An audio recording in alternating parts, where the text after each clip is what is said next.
Howdy EgoHackers, my name's Samwise, and welcome back to the EgoHackers channel. Today, we're blasting off into cognitive orbit. Make some space everyone, because this video is gonna rock it. We'll be examining the dynamics of the interplay between extroverted sensing and introverted sensing.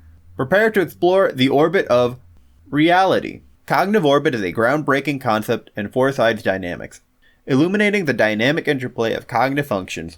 This theory is particularly relevant in cognitive development, where the shadow functions in the orbit help the ego functions grow, like how the nemesis stops the hero from being arrogant, or how the critic teaches the parent how to raise a child.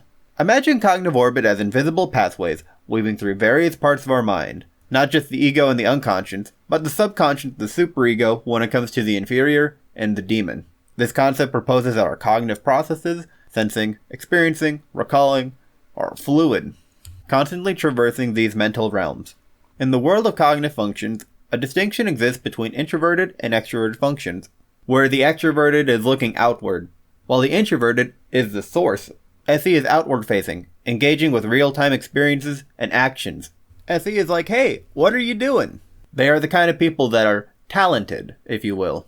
While SI is inward-looking, concerned with personal experiences, memories, comfort levels, and subject perceptions of sensory information.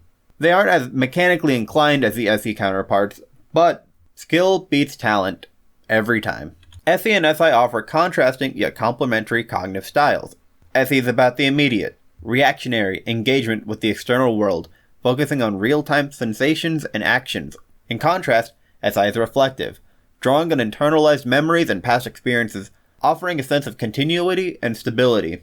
The intricate relationship between SE and SI significantly influences personal and familial relationships. It affects how individuals experience the world, process memories, and interact with each other. The SE-SI orbit is particularly important in how the shadow develops the correlating function in the ego. With that being said, we're going to delve into the SE-SI orbit for each of the four cognitive slots, starting with the hero and the nemesis, ending off on the inferior and demon. Starting off with the hero and nemesis function, we have the ESFP, ESTP, ISFJ, and ISTJ. This orbit is about boldness. This function is all about the immersion in the present moment, seeking tangible, real-world experiences. For the SE hero, it thrives on action, spontaneity, and adaptability. Life is a series of concrete experiences to be savored and explored. The SI nemesis steps in, and it questions the SE's hero emphasis on the present by bringing in concerns about past experiences and learned lessons. It challenges the SE hero to consider the long-term impact of their actions and the importance of history and tradition. For those with SI as their hero, there is a deep connection to past experiences, traditions, and internalized sensory information. This function values stability, consistency, and a sense of continuity. These types are also very loyalty-driven. SE Nemesis challenges the SI hero by introducing the need for new experiences and adaptability. It pushes against SI hero's comfort zone in the known and familiar, highlighting the potential of stagnation and avoiding new sensory experiences. The interplay between the hero and nemesis functions ensures a more balanced approach to thinking and decision-making. It combines the hero's proactive and bold nature with the nemesis trying to poke at the hero to make sure they aren't being too bold in this situation. Pride comes before the fall, and the nemesis is trying to make sure you're not going to the hospital.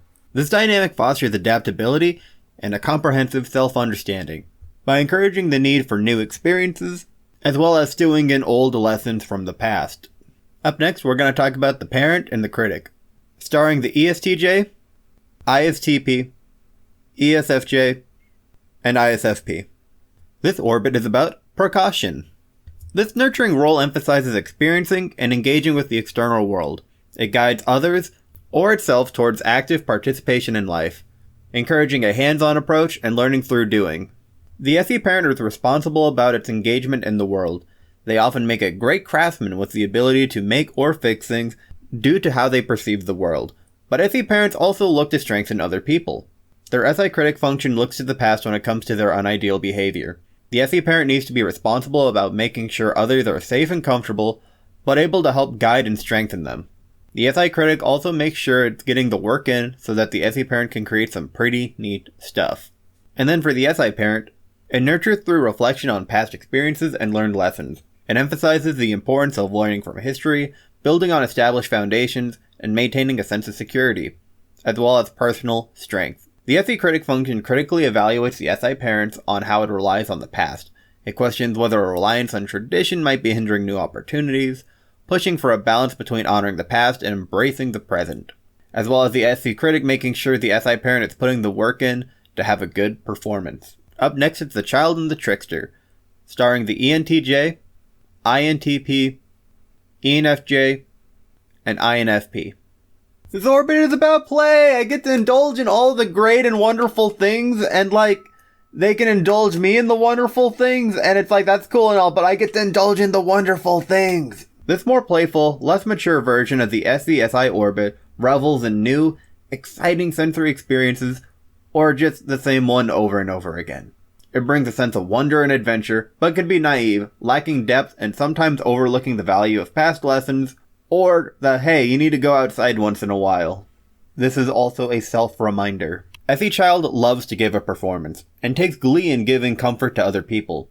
They just want to give a good experience, from dressing well, to throwing parties, great food, comforting, romance. They just want to give you an experience that you'll never forget. The SI Trickster, however, represents a blind spot, and learning from and valuing past experiences. It can lead to misunderstandings and underestimations of the importance of their past, and or they don't even remember the past to even value it. Which is why you can go to Walmart, and for 97 cents, you can never forget anything ever again. Thank you. They also tend to sacrifice their own comfort without really noticing the effect on them, and it'll wear on them over time. SI Child, on the other hand, embodies a rich inner world of memories and sensations. This function loves receiving experiences.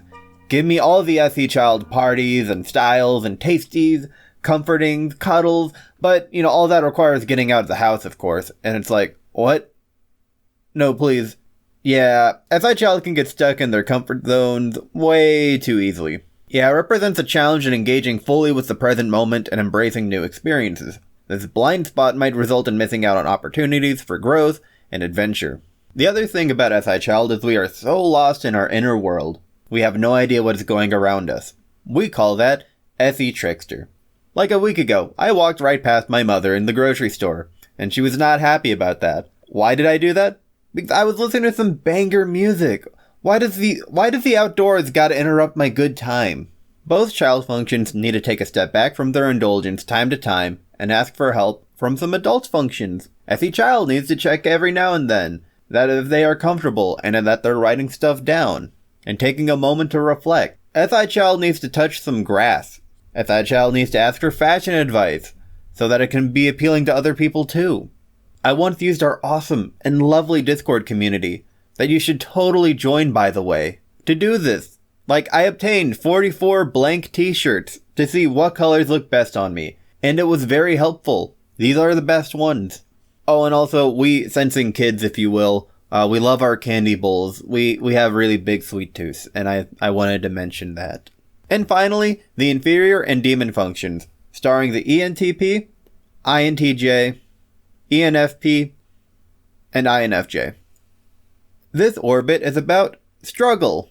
SE Inferior can manifest as a reluctance to perform because they fear making people uncomfortable. However, in their performances, they often take shortcuts or little cheats or leaps to make up for the fact they don't have adequate skill. However, this does catch up to them, in the same way that it catches up to them when they keep skipping their sleep. SI Demon is there to teach these types, hey, you need to put in some effort if you actually want the loyalty of other people. Hey, you can't keep skipping sleep forever. Your body needs rest. You can't will yourself out of being a human. SI Inferiors have a fear of discomfort and a strong emphasis on the effort they put in. The SE Demon challenges the SI Inferior by pushing for a more active, present-oriented engagement with life, and encourages stepping out of the comfort zone of known experiences. Like when I mentioned this is the orbit of struggle, these types are going to be the first to let you know about that struggle. Oh no, make it stop. Stepping out of the comfort zone fosters a more dynamic and balanced approach to life, as well as focusing on the execution of their actions, as opposed to the, I tried really, really hard. People just want a good product. It's not about the effort you put into it. And those were each of the SI-SE orbits. The SI-SE orbit underscores the importance of balancing immediate sensory experiences with internalized memories, Understanding this dynamic is crucial for personal development, fostering a more adaptable, sensory-aware personality. The SISE cognitive orbit offers a rich, complex framework for understanding the interaction of sensory functions. By embracing this dynamic, individuals can navigate life's sensory challenges more effectively, leading to personal growth and enriched relationships. A key feature of the SISE cognitive orbit is the quest for personal experiences and the actions of others. This leads to a cycle of past and present, underlying the need for a balanced approach to avoid getting lost in endless introspection or superficial exploration. Understanding the SISE orbit offers profound insights into personal development. It helps in realizing how different cognitive functions move and interact across various mental domains, leading to enhanced self-awareness and better interpersonal dynamics. The SISE orbit presents a rich area for reality, where one's past experiences affect the present and determine what actions will be executed next. It's especially relevant in decoding how individuals process information and make decisions in various life contexts. The cognitive orbit advocates a holistic approach to personal growth, emphasizing the interconnected nature of cognitive functions in shaping personality and behavior. It encourages a journey towards a more integrated and balanced self, fostering fulfilling relationships. In summary, the SISE cognitive orbit provides a nuanced and comprehensive framework for understanding the complex dynamics of cognitive functions. It offers valuable insights into thought processes, decision-making, and interpersonal relations, paving the way for personal growth and improved connections. Embracing this theory enables a deeper understanding of oneself and others, fostering a more effective approach to life's myriad of challenges and opportunities. And if you'd like to make sure you're using the same cognitive orbit, dude, you've said this for the last 3 episodes. I already took the UJA test. Oh, really? But did you take this UJA test? Yes, UJA got an update. Huzzah! And now it is even more accurate and says more information. Like, not only do you get your type, you also get your octagram, which is like, yeah, you're this type, and then this is like your nature. The thing that was determined not based on birth. We'll be going over octagram in a future video, but for now, yes, take the test, get your type, and the information will be way more helpful for you. So go to uja.app for free. And that's all I got for this episode. It was a blast. I'll catch you guys in the next episode where I talk about reflector functions. Alright, peace.